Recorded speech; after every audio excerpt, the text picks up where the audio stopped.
What's up, Union Arena players? This is Kyle D, better known as Universities, and today we are going to be going over what I call the OG way of doing things. This was what started my channel off for you guys, and I want to bring this back. Just last month, it just wasn't there for me.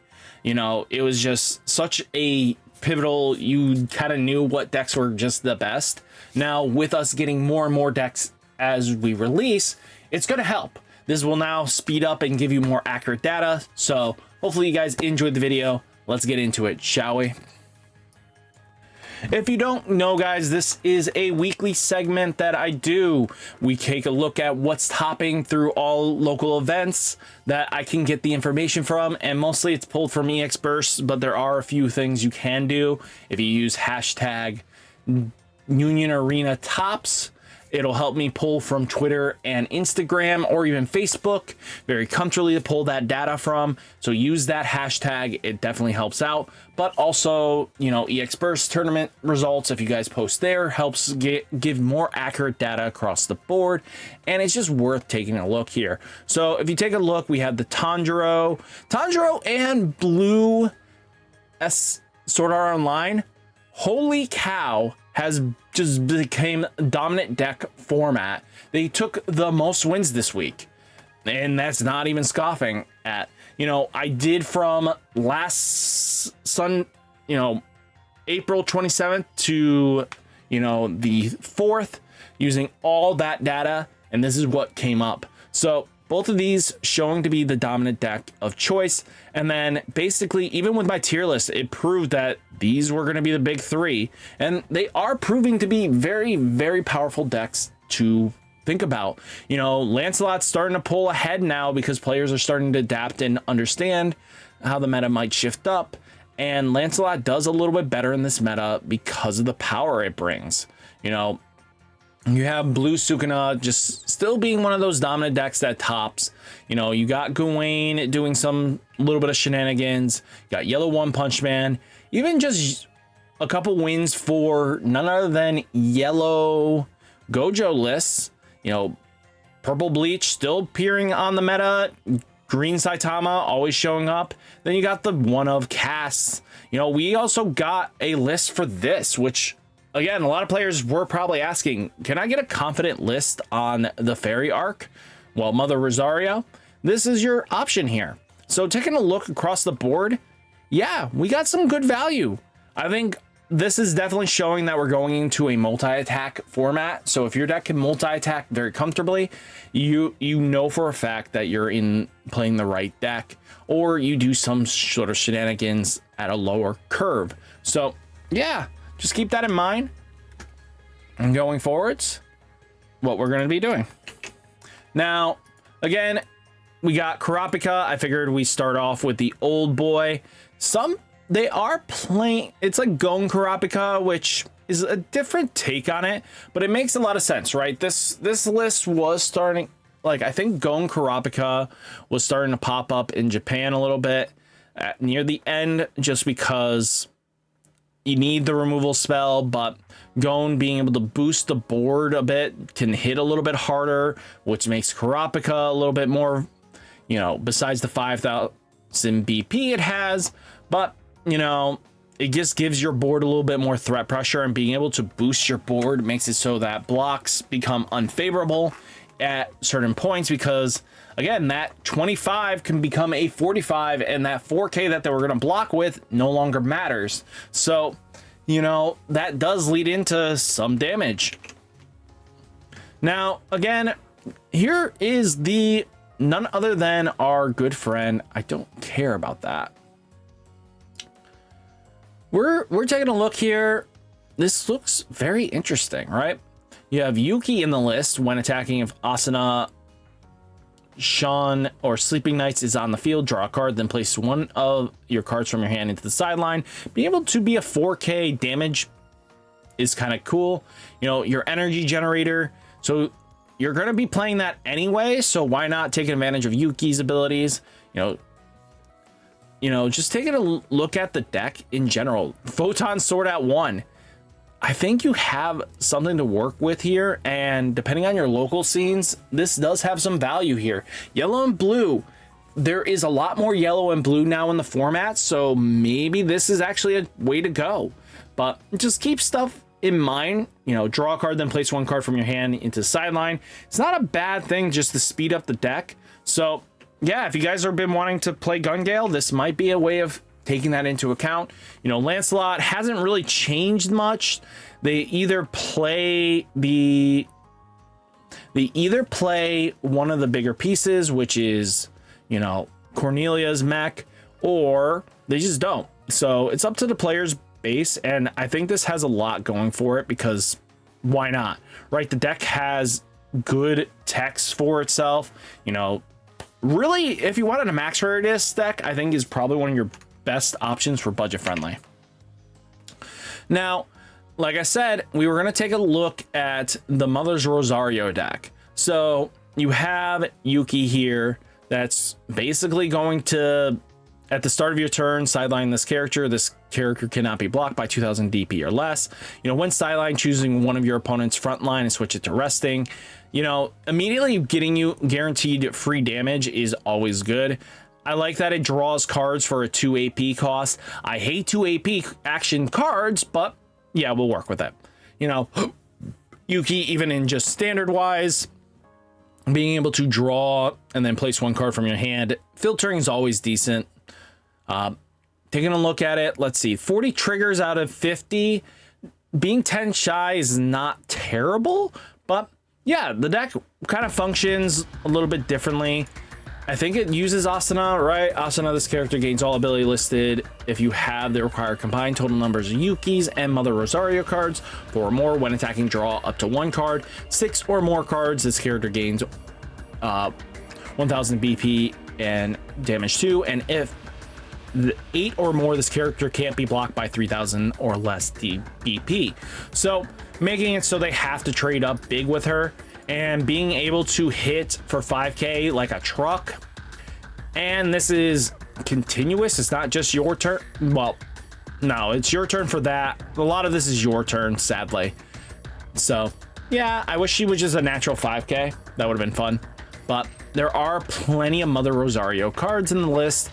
So look at the top 2 cards of your deck, place any number of them at the top of your deck in any order, place the remaining cards into your sideline. Yeah, just pretty good deck all around. I think this is a sleeper pick. I think Volume 2 definitely makes this deck a lot better, but for Volume 1, definitely can see some craziness with the deck. Now, you do have Captain Yamamoto. Again, using Toshiro raids is a smart idea in this format because Yamamoto is going to be able to apply pressure while, you know, Toshi will be able to shut down the multi-attack functions, which you need to be doing anyway for you to get those wins. But we'll see what happens when Green Bleach comes out. It's Volume 2.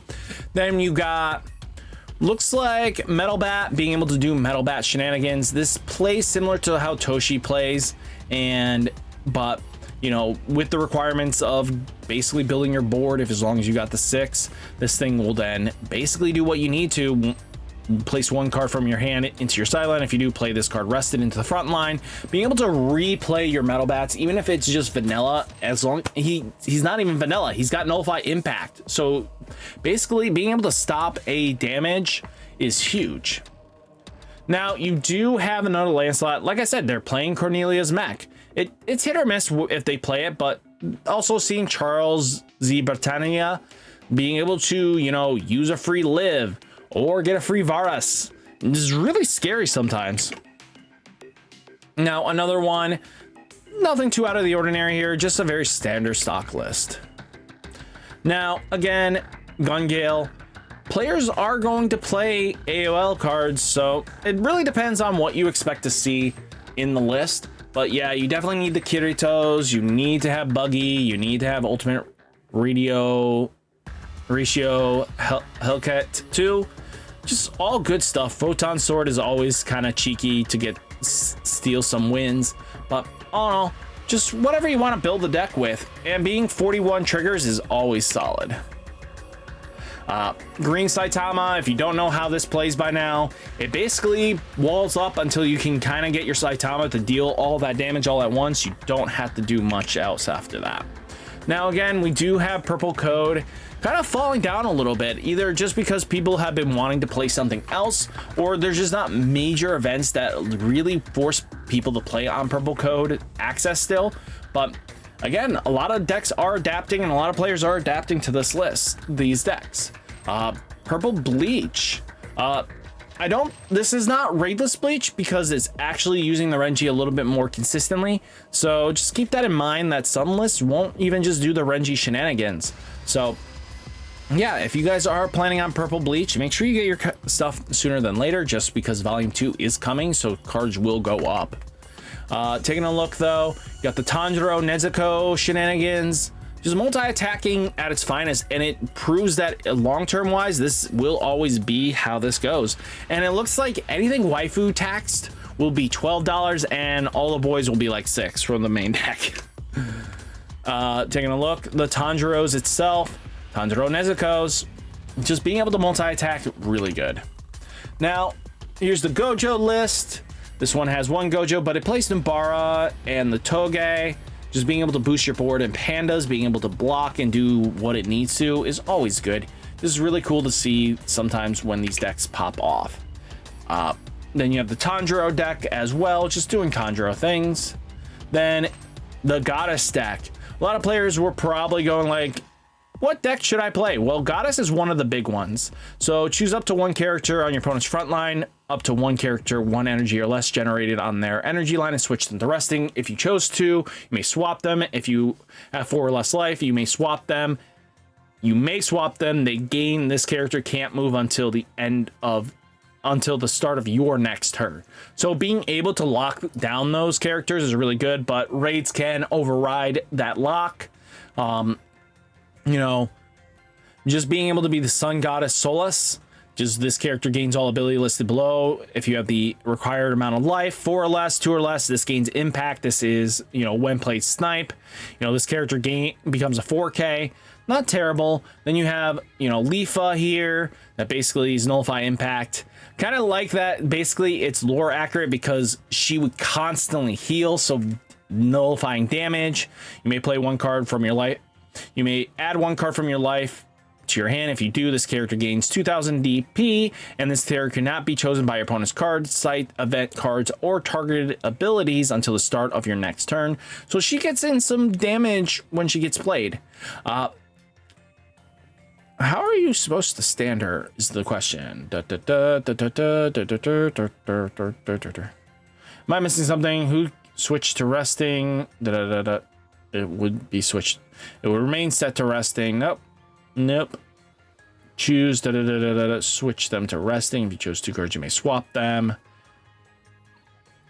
She's not a raid, so choose this character. It's not bad. I think we just need a little bit more combo synergy, but being able to hit for big numbers with her, I'm just trying to figure out how you cheat stand her the turn she comes out so that you can choose her. But no, all in all, deck has a lot going for it. Yellow Saitama with the sister deck. This pops in or out of the format. Depends on how people want to build it. Now, again, the terrible Tornado sisters are doing what they want. The Esper sisters are very scary just because the ability to use free options and recycle them is nasty. You know, you have Lifa deck here. You have basically the Goddess deck as well. They're playing Yugo in the list. Some people have decided to use it. It's not bad tech. Blue Sword Art Online, being able to multi-attack like a fiend, and then having Yui in the list. Some players choose this card. You know, taking a look though, you know, having the Asanas and the Kirito being able to double attack, and you can possible 8 attacks, not very likely, but it is a option nonetheless. You know, being able to attack as hard as this deck does is always good. Then, you know, just multi-attack the deck. But then you have like this, the Kento Namami list with a couple shrines. Then you have, you know, more Blue Sword Art Online decks. And all in all, then we have the Garu taking one last peace stand for red decks in general. But guys, hopefully you enjoyed the video. Hit that like button, hit that subscribe button. Stay safe, stay healthy, and I'll catch you next one. Peace.